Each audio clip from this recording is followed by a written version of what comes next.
Көлтөлеу мұқаш. Айлық жалақыдан кейін.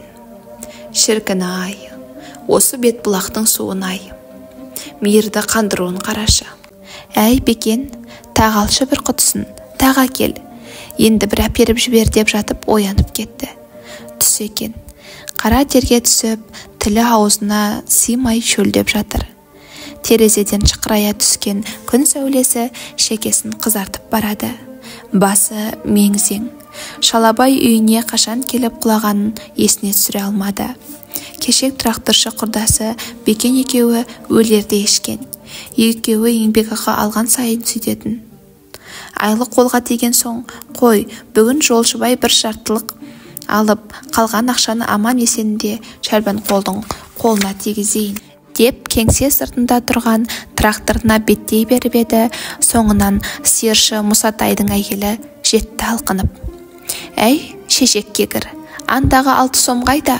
Аларда өлердегі сөзіңді айтасыңдар да, берерде түлкі бұланға салатындарың қалай осы, әкел деді. Ол көзі ежірейіп. Бет жағардың сұры не деген жаман еді. Оны іле-шала мотор жөндеуші Қалдыбек жетті. Алақанын жайып, ойбай, шәке, айналайын шәкесі. Анау күнгі 6 сомды ұмытып барасыз, қайтара қойыңыз. Ертең келініңіз қалаға жүргел жатыр. Енді Шалабай екеуіне де жақтырмай бір шекеден адырая қарап, төс қалтасына қол салған. Қарыз ақша күліп барып, жылап қайтады деген рас-ау. Алғанда жақсақ, берерде бірталай қиналғаныңда өтірік емес. Бірақ бұларға сыр алдырмай, өзге ұсағы болмағандықтан 5 сомдықтың үшеуін шытырлатып, ұстатып жатып. Жоғау, неге ұмытайын? Өздеріңді іздеп бара жатқан бетім еді дей салды. Шындығында бұлардан қарыз алғаны есінен тарс шығып кетіпті. Рахмет, көсегерлерің көгерсін. Өзге ұсақ жоқ, бөліп аларсыңдар, артығы мойындарыңда деп трактор есігін тарс жаба беріп, тоқтаның астына алып, өзіне қарай еңтелей басып келе жатқан тағы бір әйелді көрді. Кеңсе сыпырушы таза бала екен. Әй Шалабай, баяғыда 6 сомды қайтарасың ба жоқ па? Енді саған қарызға ақша берсем, желкемнің шұқырын көрейін осы. Құдай-ау, бұдан да алып едім ғой, деп ойлады Шалабай. Қанша адамға қарыз болғанмын не? Ол таза баланың қолынан 5 сомдықты және біреуін қыстыра салды да, дүрілдетіп от алып тұрған трактордың қою қара түтінін бұрқ еткізіп дүкенге қарай жүріп кетті. Бұрыла беріп байқады. Таза бала ақша ұстаған қолын сермеп, шаңды бұрқырата жер тепкілеп қалды. Әлдене деп айғайлап, безеңдеп тұр. 1 сомыңды Мұсатайдың қатынынан ал, деді бұлт айғайлап. Бірақ трактордың гүрілінен өз даусы да жөнді естілген жоқ. Содан соң құлағыңды ұрайын, бұл не деген? Қаптап кеткен 6 сом деді ішінен. Қарыз алғанды осы жолды тоқтатайыншы. Расында да ылғи не 4, не 5 сом емес, тек 6 сомын алу себебі 1 литр шараптың бағасы 3 сом еді. Ақыр алған соң шошаңдатпай 2 шөлмеке жететіндей қылып бірақ алайын дейді ғой.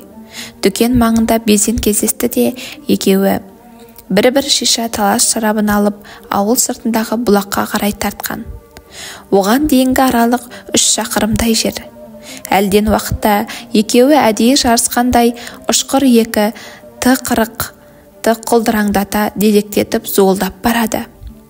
Тістейтін ештеңе алмаппыз-ау, деді Бекен межелі жерге жеткен соң тракторынан түсе беріп. Қап деп қойды Шалабай. Мән жайды жақсы біле тұрса да, зәкөсізсіз жүрмейді мынау енді. Бұл бір-біріне ішу мәдениетінен хабарсыз еместігін көрсеткендегілері де, немесе көңіл үшін айтыла салған әшейін сөздің реті. Әйтпесе бұлар зәкөскісіз ішкелі қашан. Но ничего, мынау бар екен деп, Бекен жан қалтасынан сырты май-май 2-3 тал сарымсақ шығарды. Болды ғой, су жарықтықтың мынау жатыр. Искеу үшін жусам бар дегендей. Хе-хе, жантая жатқан екеуі ұзақ сырласқан, бірақ не сөйлескендері есінде жоқ. Босаған шөлмектерді зуылдатып барып, шөп арасына жайғасқан соң, шәке, Аздау болып қалды, деп көлігін құстай ұшырып, дүкен жаққа Бекен барып қайтты. Едәуір өткенде бұл барып келді. Одан қайтадан Бекен кетті, одан бұл. Ендік жаттысы мынау. Техникасы есіне түсті де үрейленіп орнынан атып тұрып, мойнынан қылқайта басып, желдеңдеткіш сыртында шығарды. Трактордың шарбаққа тірей тоқтатқан екен. Уф деп жеңілдегендей. Аман секілді. Бригадирден ұят болды қап. Ауызғы үйден келіншегі дауыстады. Шәке, тұрдың ба? Кел, айран іш. Кешеден бері нәр сызған жоқсыз. Ойбай, су әперші, таңдайым кеуіп барады. Шалабай бір ошау суды сіміріп салды да, түх, қаталап өліп қала жаздаппын ғой деді, маңдайының терін сүртіп. Шәрбәнкүл ертеңгісін бригадирдің келіп кеткендігін айтты. Тұрысымен фирмаға жетсін, жоспар күйіп барады депті. Ұялған тек тұрмас. Жоспар өртеніп неге кетпейді, деді Шалабай. Күндіз күлкі, түнде ұйқы көрмей далада жүресің. Сондағы жазатыны 100 сом. Қай жыртығымды жамаймын олмен. Бармаймын, дүние күйіп кетсе де. Есіне жала қалғаны түсіп, қалтасын қараса, мыж-мыж болған 6-7-5 сомдық жүр. Мәссаған. Осын шашкен бізбе, жоқ түсіріп алдым ба деді ішінен. Әлде сонша қарыз алып қойғанмын ба? Шәрбенкүл жер қозғалмаса қозғалмайтын көңтеркелінің нағыз өстін. Шалабай отасқалы бері оның өзіне бір ренжіп дауыс көрген көрмепті-ау. Әрине пенде болғасын ретті тұстарда күйеуінен алып, мұның айтқан сәттерін кездескенде шығар. Дегенмен барға қанағат, жоққа салауат ететін өте сабырлы, ұстамды жан еді. Әтеуір бет алды ауыз шақырып, берекені алған кезі есінде жоқ. Әйелі бұл жолы «Мынауың не? Қалғаны қайда?» демей, мұш-мұш болған ақшаны әдемілеп хаттап, қалатының қалтасына салып алды да, «Шәке, жұмысыңнан қалмасаңшы, елден ұят қой» деді ақырын қара жәудірей қарап.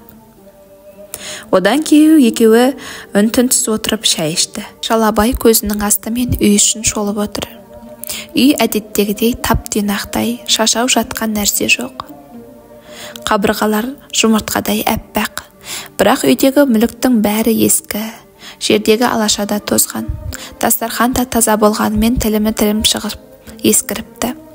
Ыдыс-аяқ қоятын шкаптың бір есігі түскелі тұр. Шәрбәнкүл илалап шегелеп қойған секілді. Әй, қайран, Шәрбәнім-ай, шыдамдысың ғой.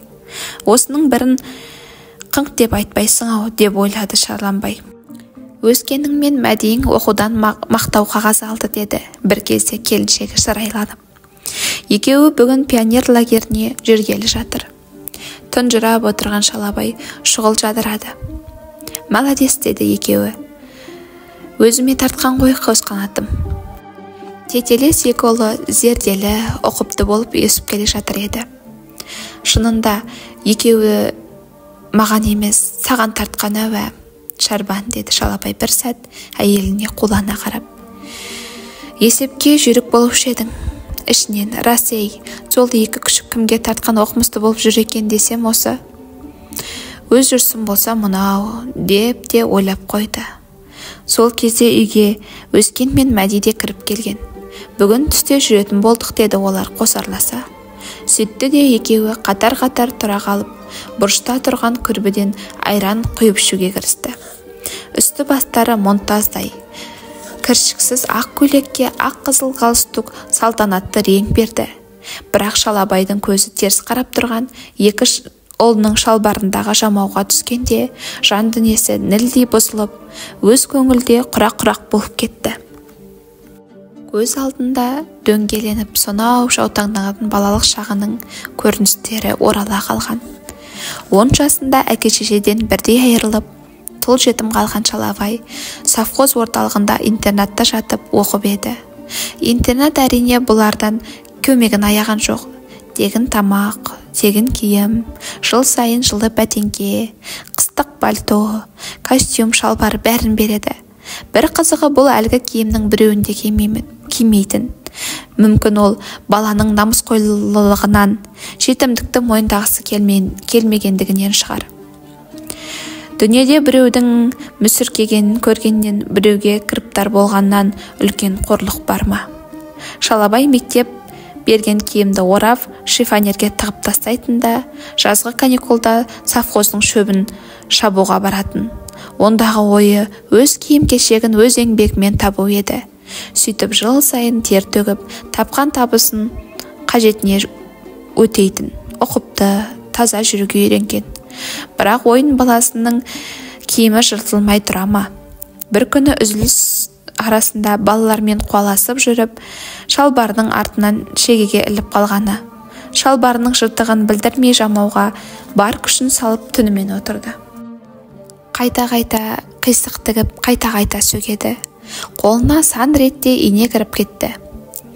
Ақыры ештеңе шығара алмай, шалбарды қоқыс салатын жәшікке атып ұрған. Сол күні көптен есінен шығып кеткен әке-шешесін ойлап, өксіп жылаған-ай.